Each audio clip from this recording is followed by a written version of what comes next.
Kicks and I wanna start a rager. I wanna dance like I'm on the video. I got a fever for violent behavior. I'm sweating bullets like I'm Martin Romeo. Hey, hey, give me hey, shoot me up to entertain. I am a semi-automatic lollipop.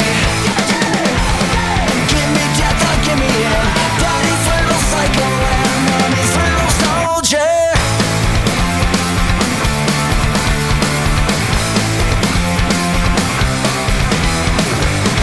Testify like a lullaby of memories. Broadcasting live and it's on my radio. I got my photobomb, I got my Vietnam. I'm on the line just like anybody else. Hey, hey, give me hey, shoot me up to entertain. I am a semi-automatic lonely boy. Give me death or give me in. Broadcasting from my room and playing with my toys.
S'il existe un genre qui donne ses lettres de noblesse au sens du mot divertissement au cinéma, c'est bien celui de l'action.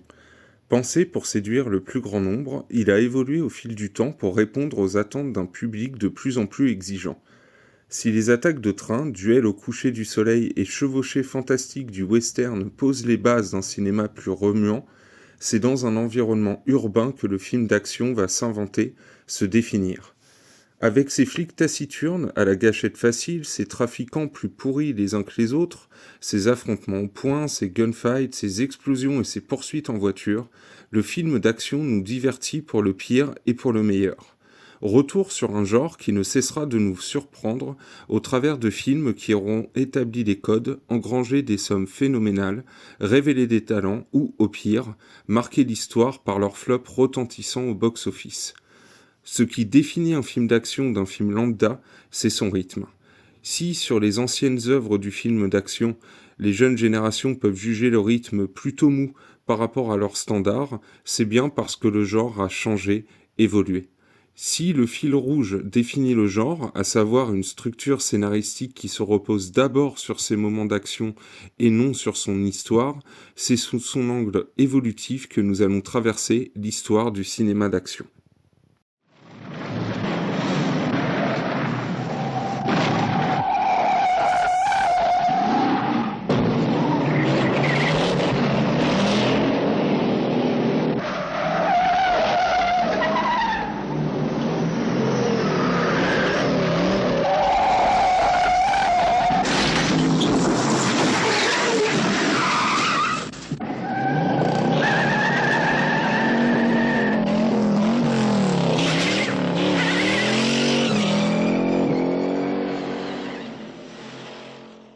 Fin années 60, la première scène d'action mémorable provient du film Bullitt, avec sa course-poursuite motorisée.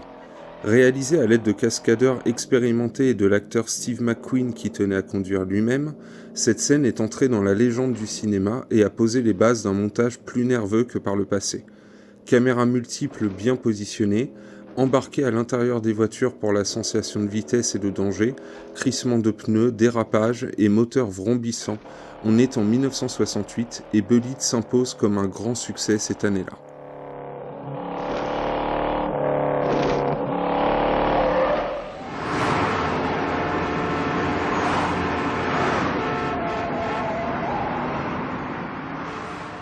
« 1971 est l'année du polar urbain avec 3 films qui vont aussi contribuer grandement aux bases du genre.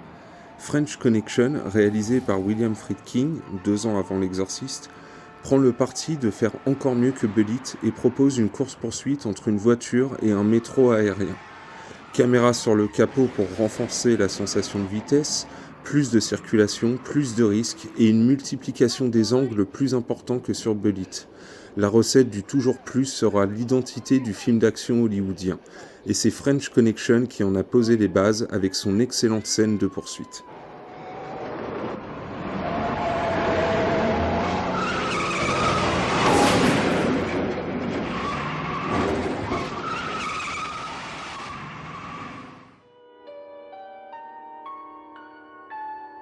Dans Un justicier dans la ville, un homme sans histoire prend les armes afin de se venger d'un gang de voyous ayant tué sa femme et sa fille.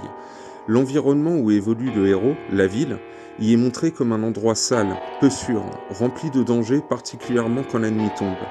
Allégorie sur l'enfer, le nettoyage ne peut se faire que par le vide.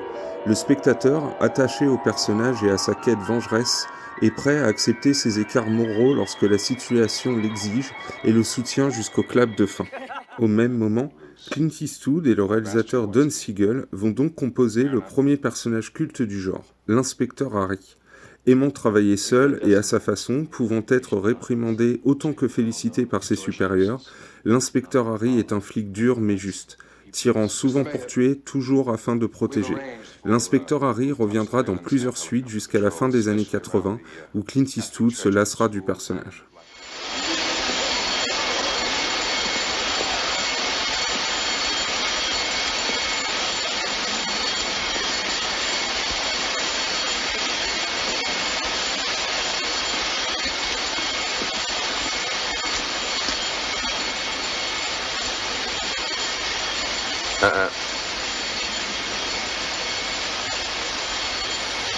Je sais ce que tu penses.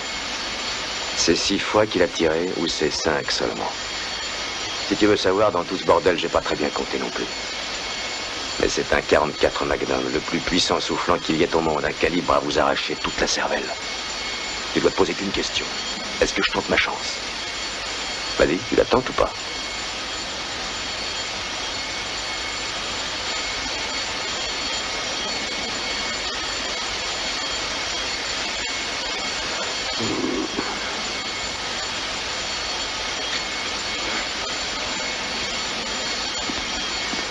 Hé, je voudrais être sûr.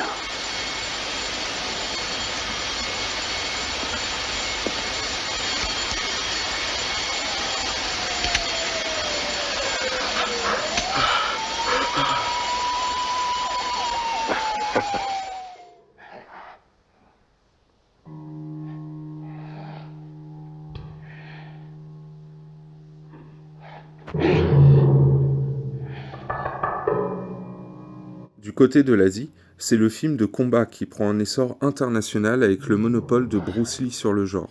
Impressionnant par sa maîtrise des arts martiaux et doté d'une rapidité qui rend difficile le tournage de ses scènes d'action, Bruce Lee va pousser Hollywood à jeter un regard sur l'Asie et ses techniciens. Il faudra attendre 1976 et Rocky pour qu'Hollywood cartonne avec un film qui se déroule dans le monde de la boxe. Si l'action n'est représentée qu'au travers d'un combat final bien réalisé mais ne redéfinissant pas le genre, Rocky met surtout au premier plan un nouveau venu qui deviendra l'un des acteurs les plus représentatifs du genre, Sylvester Stallone.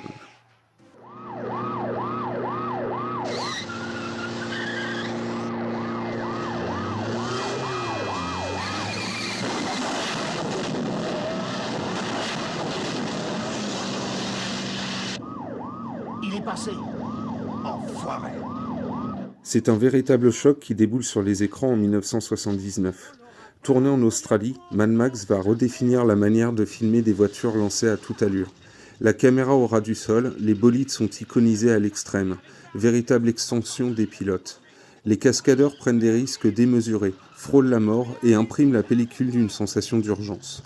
Très violent pour l'époque, Mad Max sera interdit de diffusion dans certains pays comme la France. Objet rare, ceux qui l'ont vu colportent la bonne nouvelle. Mad Max est incroyable dans sa sauvagerie affichée à l'écran et imprime la rétine. Il révèle deux nouveaux talents, le réalisateur George Miller et l'interprète de Max, Mel Gibson.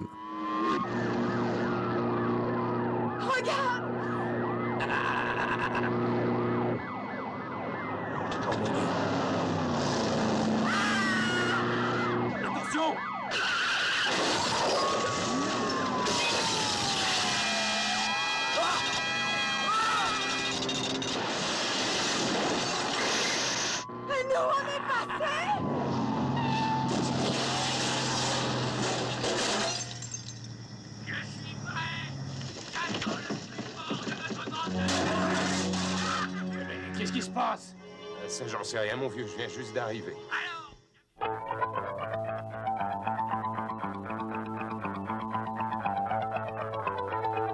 60 000 soldats. En face, il n'y a pas 20 000 policiers dans toute la ville, on est d'accord? On est d'accord?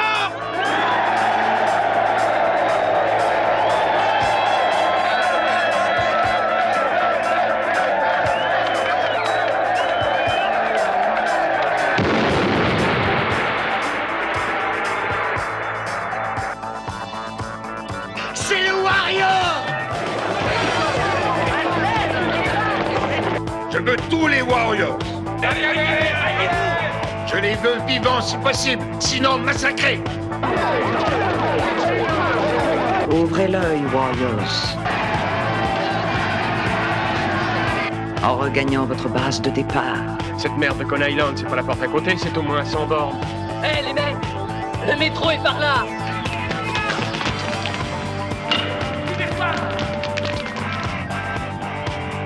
Je vais te foutre cette patte en plein dans le cul et te la faire sortir par la bouche.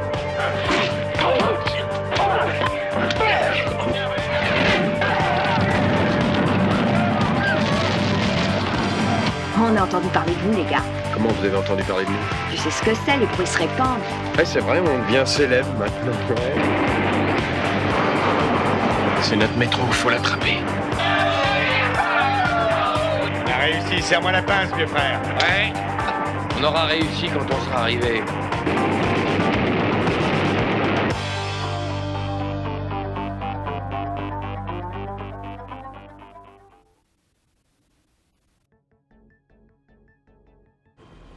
En 1981, John Carpenter, le réalisateur de Halloween et Fog, retient les leçons des guerriers de la nuit lorsqu'il se lance dans le projet New York 1997, avec Kurt Russell en vedette.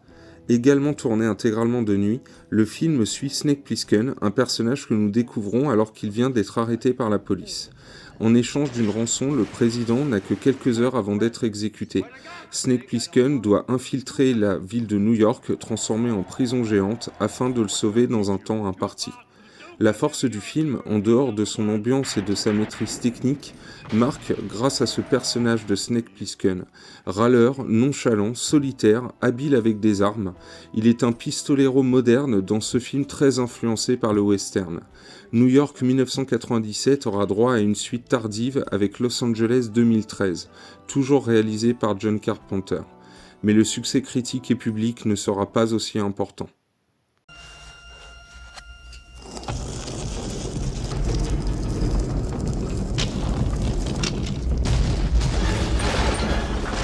Le gros succès de cette année 81 n'est pas à proprement parler un film d'action, mais un film d'aventure. Réalisé par Steven Spielberg, Les Aventuriers de l'Arche perdue nous présentent un nouveau personnage iconique, Indiana Jones, interprété par Harrison Ford. S'il n'est donc pas un film d'action, il ne manque pas de scènes marquantes et le style vif et limpide de Spielberg va influencer toute une génération de réalisateurs.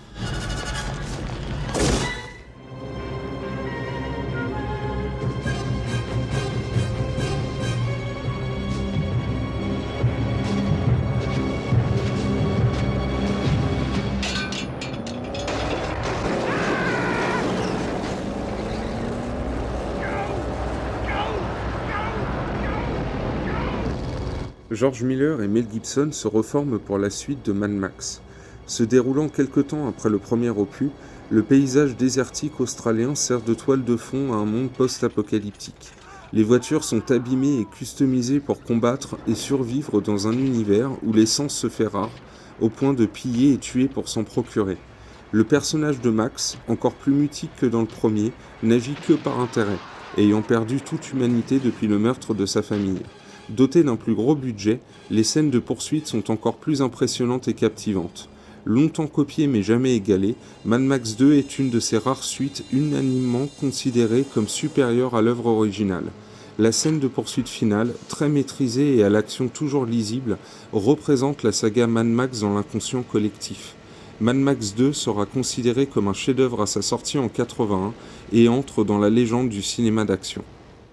On retrouve Walter Hill en 1982, après Les Guerriers de la Nuit, pour une étape importante du film d'action. Les acteurs Nick Nolte et Eddie Murphy forment un duo improbable, à savoir un flic et un détenu, qui doivent collaborer afin de résoudre une enquête. Énorme succès populaire, 48 heures met en place une formule qui va dominer dans le film d'action, le buddy movie. Le principe est simple, associer deux personnes que tout oppose et les obliger à travailler ensemble. Plus l'opposition est forte, plus le duo fonctionne. Les exemples vont se multiplier avec la suite de 48 heures de plus, Double Détente et son association flic russe et flic américain, Tango et Cash avec Sylvester Stallone et Kurt Russell, et surtout L'Arme Fatale sur lequel nous reviendrons plus tard. L'année suivante, en 1983, Brian De Palma réalise le remake de Scarface avec Al Pacino. Sa scène finale, où le nouveau parrain de la drogue voit sa propriété envahie par des tueurs professionnels, est entrée dans la légende. Très bien réalisée, elle alterne entre de lents travelling et des plans plus courts et plus vifs. Cette fin, très violente, avec un homme seul contre tous, et logique du point de vue de la narration, fera du personnage de Tony Montana une icône, et représente dans l'inconscient collectif le symbole du rêve américain, dans sa forme la plus illégale, mais aussi la plus attrayante. Ok, vous voulez jouer à la vache? Ok. Elle va clasher ma vieille Sandrine. Ok, vous jouez à la vache? Ok. Alors, ça vous a plu? Hein? On vous aimez ça? Ok. T'as été chier. T'as les putes. I'll be back.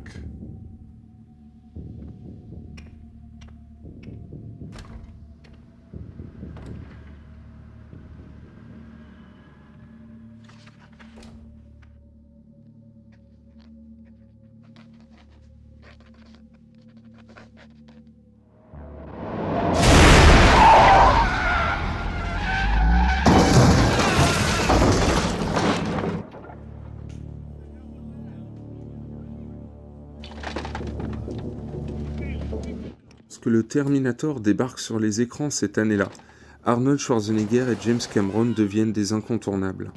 Si le premier s'est déjà illustré dans Conan le Barbare de John Milius, James Cameron n'a réalisé qu'une petite série B, Piranha 2. Avec Terminator, il impose sa vision et son style pour l'une des carrières les plus incroyables du cinéma. Machine à tuer, le Terminator traque une femme, Sarah Connor, future mère du chef de la résistance contre les machines. Simple dans sa narration, Terminator est sublimé par sa mise en scène rythmée et inspirée. Arnold déclame son culte « I'll be back » pour la première fois, et le culte autour de Terminator ne fait que commencer.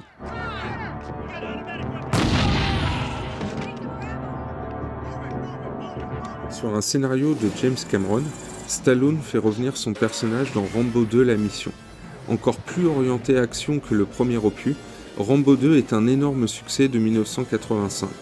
Si la dimension dramatique du personnage est mise de côté au profit du grand spectacle, Rambo 2 initie un nouveau type de héros, quasi invincible, capable de venir à bout de dizaines d'ennemis sans être blessé et sans que le public ne doute une seule fois du bien fondé de ses actions.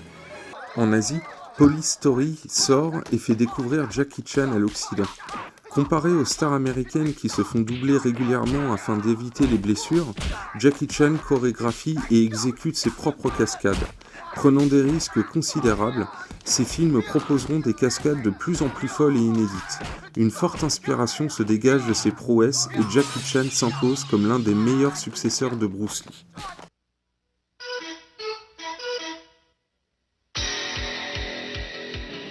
Top Gun, la cassette top de l'année 87. Déjà plus de 3 millions de cassettes vidéo vendues dans le monde. Un film supersonique, le meilleur parmi les meilleurs. Qu'est-ce qui vous motive? J'ai à cœur de servir ma patrie et de devenir le meilleur des pilotes de la navale. Tu veux savoir qui est le meilleur ici? C'est lui, Iceman. Toujours de glace, du sang-froid et jamais d'erreur. Vous êtes obligé d'être mieux et un cran au-dessus des autres. Je m'appelle Maverick. Maverick?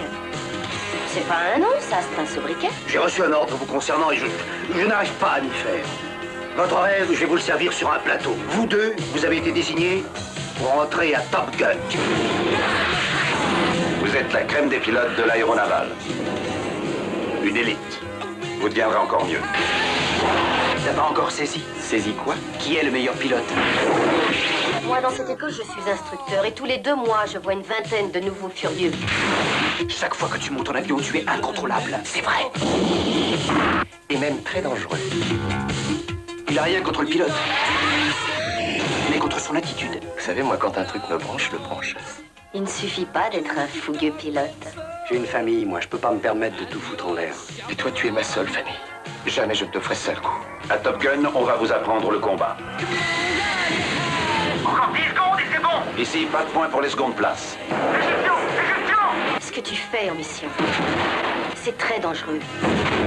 Crois-moi, il faut que tu t'accroches. Iceman, à vos ordres. Hollywood, À vos ordres. secteur 2. Vous, Maverick, vous les mettez en réserve avec Merlin en alerte. À vos ordres.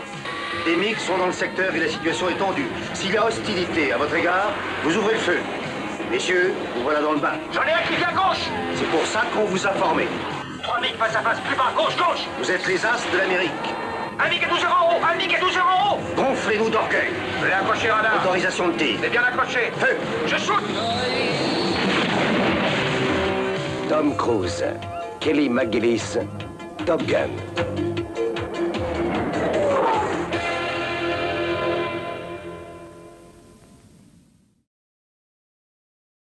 « 1986, c'est l'année Top Gun. Tom Cruise devient une superstar grâce à ce film signé Tony Scott sur l'élite de l'aviation américaine.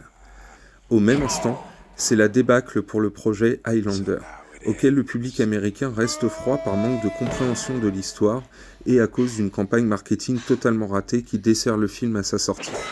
Dans Highlander, des immortels s'affrontent au cours des siècles afin d'obtenir le prix, récompense ultime pour le dernier d'entre eux. Le réalisateur Russell Mulcahy sublime le film à coups de travelling et transitions audacieux pour passer d'une époque à une autre. Pour le combat final, il va utiliser plusieurs caméras qu'il fera glisser au ras du sol, élever dans les airs et faire tourner autour des combattants pour donner une visibilité nouvelle à un combat classique à l'arme blanche. Le terme clipesque va faire son apparition, à savoir une manière de composer ses plans et de rythmer son film différente de la méthode traditionnelle. Les réalisateurs qui usent de ces nouvelles techniques venant du monde du clip, on parlera donc bien de style clipesque. Avec Aliens le retour, confié à James Cameron, on délaisse le suspense et l'horreur de l'original pour un film clairement orienté action. Le pari de donner une suite de cette œuvre culte de 1979 était risqué, mais James Cameron réussit haut la main et tout comme Mad Max 2, Aliens le retour est encore considéré comme l'une des meilleures suites du cinéma d'action.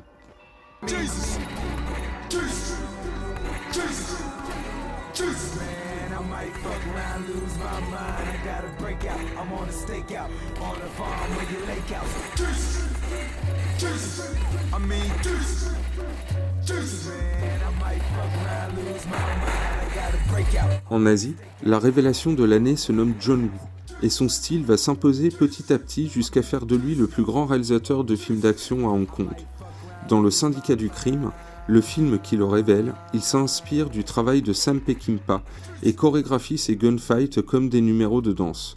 Visuellement, c'est un choc et ses héros combattant un flingue dans chaque main deviennent sa marque de fabrique. Le Belge Jean-Claude Van Damme débarque en 1987 avec le film de combat Bloodsport et devient immédiatement une star du genre.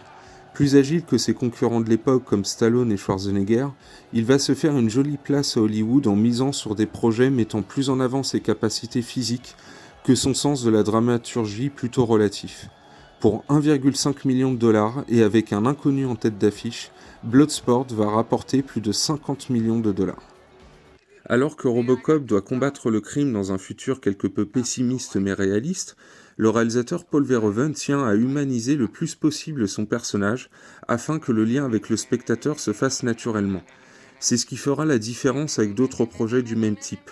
Petite anecdote, à Sacramento, aux États-Unis, un suspect poursuivi par la police se réfugia dans un cinéma et entra dans une salle où Robocop était projeté. Il fut tellement absorbé par le film qu'il ne s'aperçut de rien lorsque la salle fut progressivement évacuée par les forces de l'ordre. Quand les lumières se rallumèrent, la police l'arrêta tranquillement. Robocop, malgré sa violence, va attirer les foules et faire du flic d'acier un personnage culte qui reviendra dans 2 suites plus inégales et un remake en 2014. 3 dead police officers, 1 critically injured. Give me all your money, bookworm. Detroit has a cancer. Cancer is crime. Murphy, transferring in from Metro South. Get your armor and suit up. Glad to know you, Murphy. Cops don't like me. I don't like the cops. We need a 24-hour-a-day police officer. A cop who doesn't need to eat or sleep. A cop with superior firepower.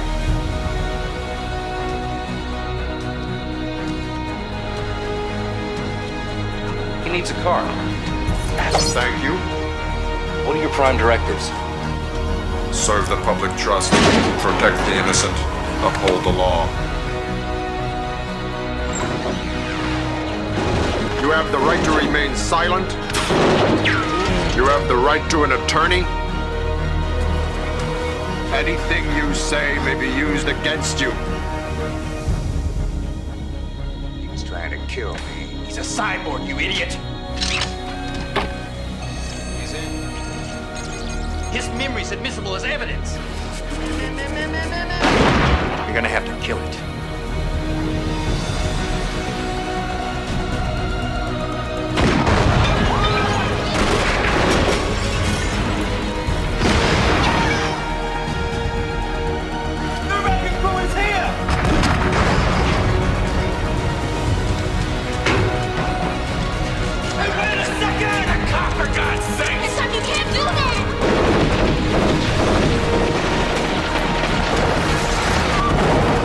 Thank you for your cooperation. Nice shooting, son. What's your name?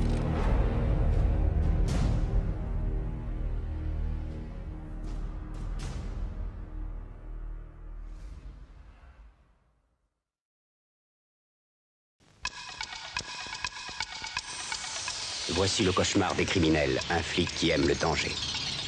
Ni coup de feu, ni jujitsu, tu le fais juste descendre. Mais alors quoi, tu veux sauter ou pas? Bon, on va sauter ensemble, mon vieux. Allez, viens, mais ça m'intéresse, c'est jamais fait. Hey. Il allait prendre sa retraite. Maintenant, il la regrette du fond du cœur. Un flingue. Roger, tu travailleras avec lui. Avec lui? Oh, j'ai passé l'âge de ces plaisanteries. Que ces deux-là arrivent seulement à se supporter. Qu'est-ce que tu portes comme arme? Un Smith & Wesson. Ça, c'est la marque préférée des papis. Et ça va dégager chez les criminels. Je ne veux pas de mort. Il n'y aura pas de mort. J'ai passé l'âge, je vous dis. Est-ce que t'es aussi doué que tu le prétends? On ne peut rien contre moi. En fait, dans notre arsenal, tu es notre arme fatale. Ça t'est arrivé de rencontrer des gens que tu n'es pas tué? Je t'ai pas encore tué, toi.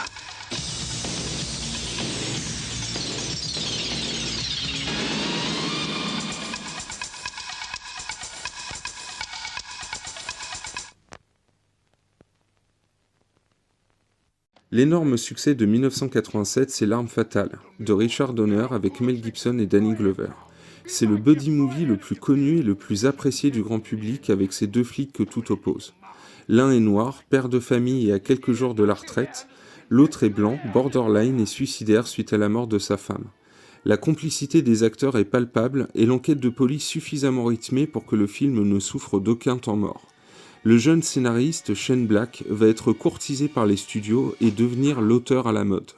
Pour plusieurs millions de dollars, il rédigera les scripts de The Monster Squad, Le Dernier Samaritain ou encore Au revoir à jamais, gros blockbuster de 1996. Il passera à la réalisation dans les années 2010 avec Iron Man 3 et The Predator. Fin années 80, le film d'action marche donc très bien auprès du grand public.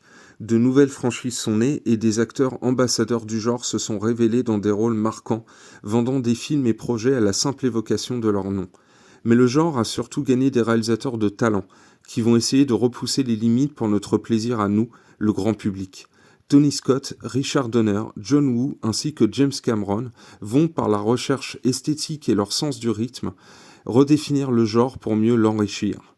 Et c'est juste après Predator que John McTiernan va réaliser l'un des chefs-d'œuvre du genre, l'un des plus connus, et qui va donner naissance à une saga culte.